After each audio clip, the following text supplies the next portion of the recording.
Ever wondered how product designers make their decisions? Their secret lies in ethnographic research. To unravel the mysteries of user behavior and needs, it's essential to start with well-defined research objectives. Imagine these objectives as your roadmap, leading you through the labyrinth of data collection and analysis. They frame your inquiry, helping you focus your efforts and resources on the most pertinent aspects. Ultimately, defining research objectives is the first step towards conducting successful ethnographic research. With clear objectives, the next step in the process is planning the research. The importance of a well-planned research strategy cannot be overstated. This strategy includes key decisions like choosing the appropriate research methods, determining the sample size, selecting locations for field studies, and setting a realistic timeline. These decisions are vital to ensure that the research is not only thorough, but also feasible. A well-planned research strategy sets the foundation for effective data collection. Data collection is the heart of ethnographic research. It's where we roll up our sleeves and dive into the field, gathering information through observation, interviews, and surveys. It's not just about collecting data, but collecting the right data. Detailed, accurate records are the lifeblood of this process, allowing us to capture the full spectrum of user experiences. This isn't a quick step, but it's an essential one. Collecting a wealth of data gives designers a comprehensive understanding of their users. After collecting data, the next step is to analyze it. This process involves categorizing, coding, and interpreting the data in order to uncover the underlying patterns and trends. It's like piecing together a puzzle, where each piece represents a unique piece of user insight. The magic lies in connecting these insights to reveal a comprehensive picture of the user's world.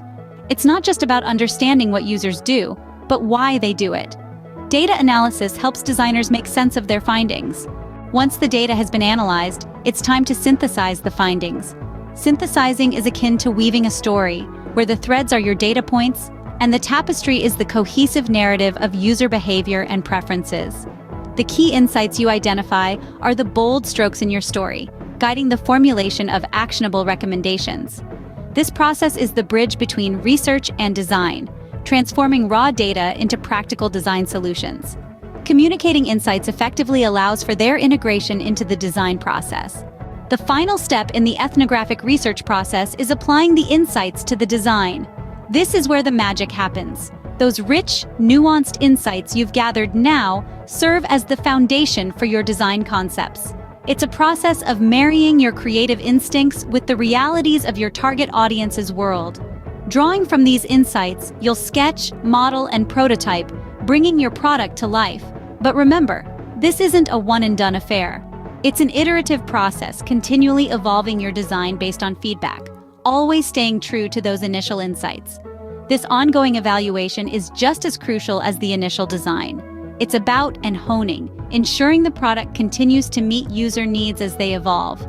It's a dance creativity and user reality, a dance that never truly ends, but that's what makes it so exciting. Ethnographic research is a powerful tool in the hands of product designers, guiding them in products that truly meet user needs.